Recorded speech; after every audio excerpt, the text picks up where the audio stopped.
रात का दृश्य। एक पुराना एकांत कमरा। कमरे में सिर्फ एक छोटी तेल की लालटेन जल रही है। हवा में एक अजीब सी चुप्पी है। वरुण के सामने 3 लोग बैठे हैं, आलोक, रघु काका और शास्त्री जी। वरुण धीरे धीरे आवाज दबाकर फुसफुसाते हुए, वह रात जब रमेश की लाश मिली थी, ये 3 साल पहले की बात है, ठीक यहीं इसी माधोपुर गांव में। रात के लगभग 1:30 थे। रमेश का फोन आया था। उसकी आवाज डर से कांप रही थी। रमेश फोन पर, डरी हुई आवाज, वरुण भाई बचा लो मुझे, वो फिर से आई है, खिड़की पर खड़ी है, लाल साड़ी पहने, आंखों से खून टपक रहा है। वरुण। मैं उस वक्त पास के क्वार्टर में था। मैंने आलोक को उठाया और हम दोनों सीधे रमेश के घर दौड़े। गांव के छोर पर वह डरावना घर था। दरवाजा अंदर से बंद था, लेकिन अंदर से कांच टूटने और फर्नीचर पलटने की भयानक आवाजें आ रही थी। वरुण चिल्लाकर, रमेश दरवाजा खोल। अंदर से कोई जवाब नहीं आया। तभी खिड़की के गंदे शीशे पर एक गहरे काले रंग का धब्बा छपा, जैसे किसी ने अंदर से जोर से अपना हाथ मारा हो। वरुण ने पूरी ताकत से दरवाजा तोड़ा। अंदर का नजारा देखकर हमारी रूह कांप उठी। रमेश छत से उल्टा लटका हुआ था। उसकी गर्दन पर गले हुए फूलों की माला कसकर बंधी थी और दीवार पर बड़े बड़े अक्षरों में लाल खून से लिखा था, मैं वापस आऊंगी। वरुण शब्द गले में अटक जाते हैं। हम कुछ ना कर पाए। शास्त्री जी सहमे हुए। क्या पुलिस ने कुछ बताया? वरुण, पुलिस का कहना था यह आत्महत्या का मामला नहीं लगता। न फांसी का निशान, न कोई जहर, पर कोई बाहरी जख्म भी नहीं था। जांच बंद कर दी गई। आलोक शांत पर गंभीर स्वर में, तब से यह गांव बदल गया है वरुण। लोग कहते हैं कि प्रिया की अधूरी आत्मा हर साल लौटती है, और वह तभी लौटती है जब गांव में कोई बड़ा उत्सव या शादी होने वाली होती है। वरुण चौंक कर, अरे प्रिया का नाम क्यों लिया? पागल हो क्या? रघु काका दुखी होकर, आलोक, ये गांव उस नाम से भी डरता है, क्योंकि उसकी मौत के बाद से जब भी गांव में शादी हुई है, दूल्हा मंडप तक नहीं पहुंच पाया।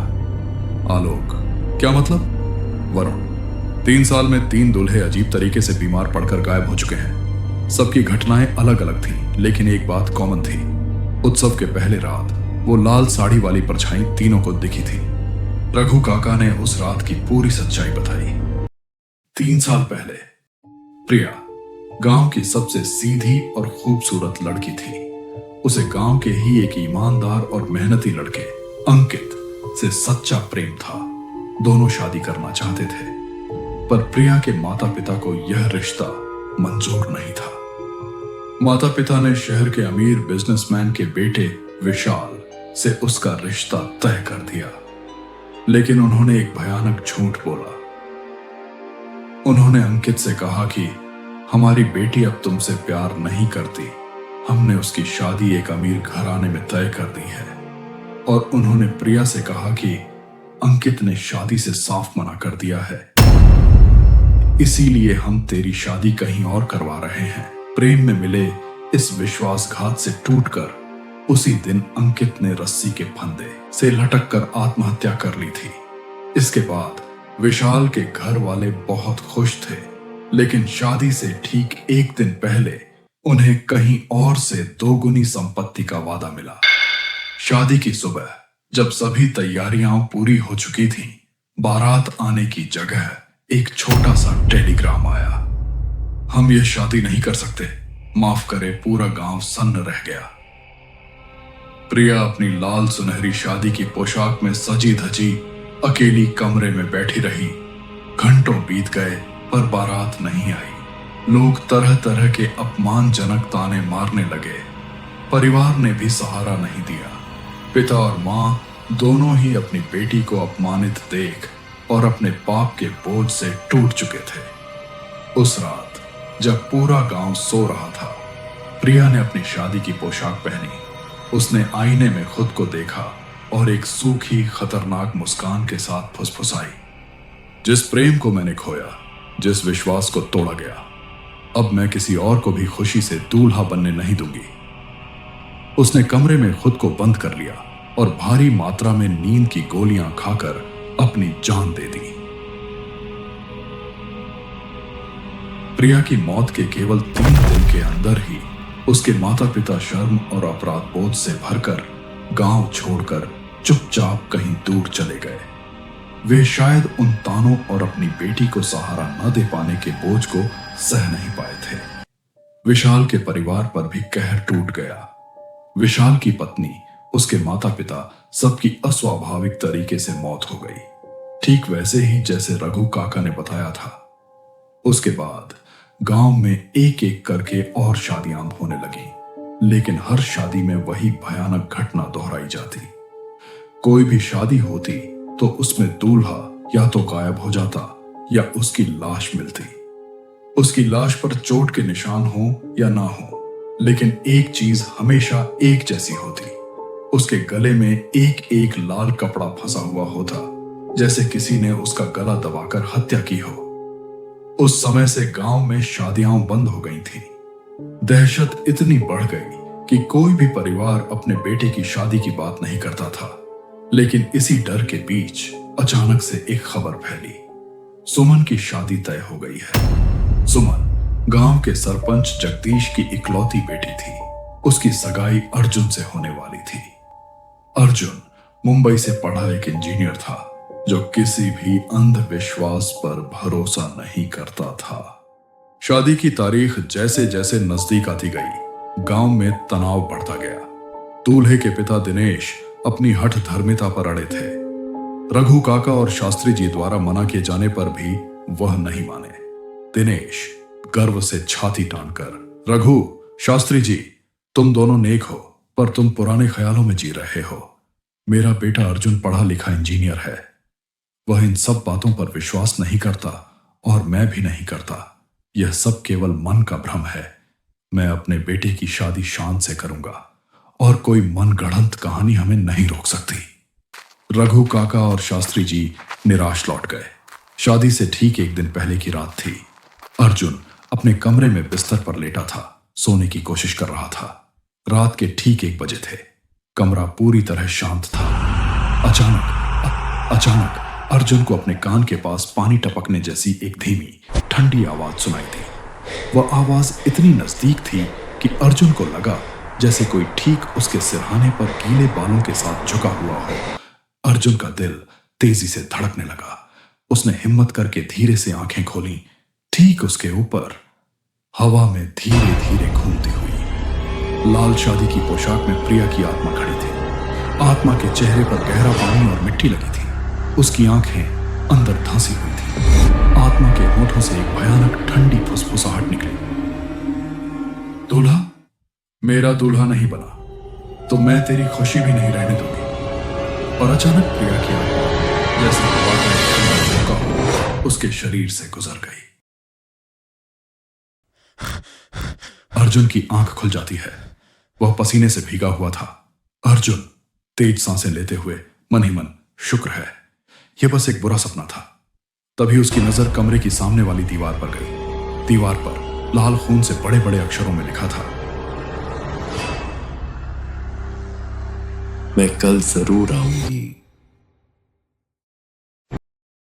आज शादी का दिन था। माधोपुर में सालों बाद किसी घर में शहनाई बज रही थी। अर्जुन हल्दी और बारात की रौनक के बीच भी अर्जुन भीतर से बहुत ज्यादा घबराया हुआ था। बीती रात का सपना अब भी उसकी सांसों में अटका हुआ था।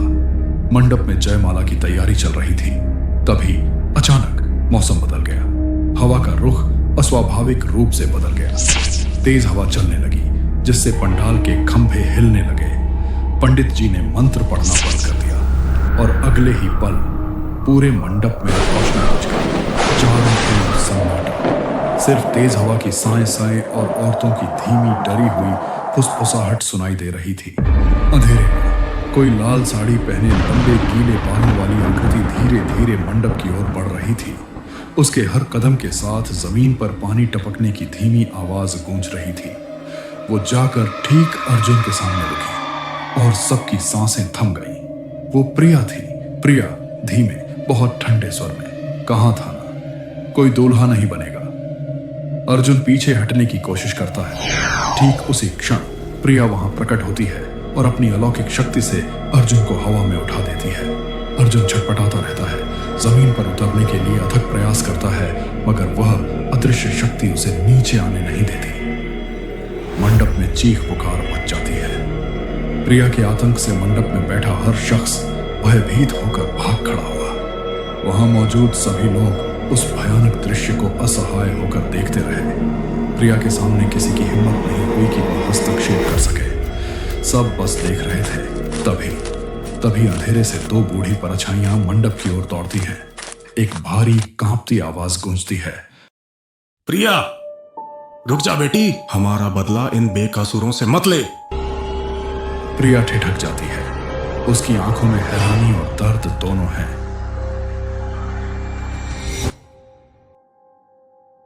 प्रिया आंसुओं से भरी आवाज लड़खड़ाती हुई, तुम अब क्यों आए?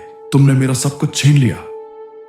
उसके पिता ने रोते हुए माफी मांगते हुए कहा, हाँ बेटी, हमने तुम्हें और अंकित को धोखा दिया था। उस बेचारे ने उसी दिन आत्महत्या कर ली थी। प्रिया के होंठ कांपने लगे। अंकित, वो सच में मर गया। पंडित जी आगे बढ़े। प्रिया, तुम्हें सिर्फ अंकित की आत्मा ही मुक्त कर सकती है। उसका प्रेम सच्चा था। उसी से गांव का श्राप टूटेगा, जिससे तुम भी शांत हो पाओगी। प्रिया की आंखों में आंसू थे, पर चेहरा अब भी उदास। पंडित जी, एक कठिन मंत्र पढ़ा। हवा में अचानक एक तेज गर्म झोंका चला। मंडप की आग ऊंची उठी और उसके सामने हरे बदन पर लाल खून से लिपटे हुए अंकित की आत्मा प्रकट हुई। चेहरे पर उदासी, लेकिन आंखों में गहरा शाश्वत प्रेम। प्रिया की आंखों से आंसू बह निकले और धीरे से बोली, अब नहीं, अब किसी दूल्हे को नहीं मरना पड़ेगा। वो पलटकर अंकित की तरफ बढ़ी। अंकित।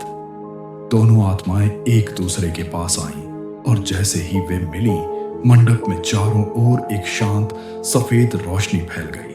प्रिया की आंखों में अब सिर्फ शांति थी। उसने गांव वालों की तरफ देखा और कहा, प्रिया, अंतिम शांत आवाज में, अब कोई दूल्हा नहीं मरेगा। मुझे मेरा शाश्वत प्रेम मिल गया।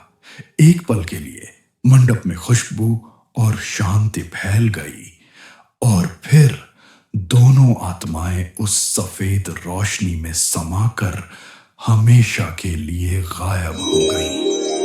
मंडप में फिर से रोशनी आ जाती है।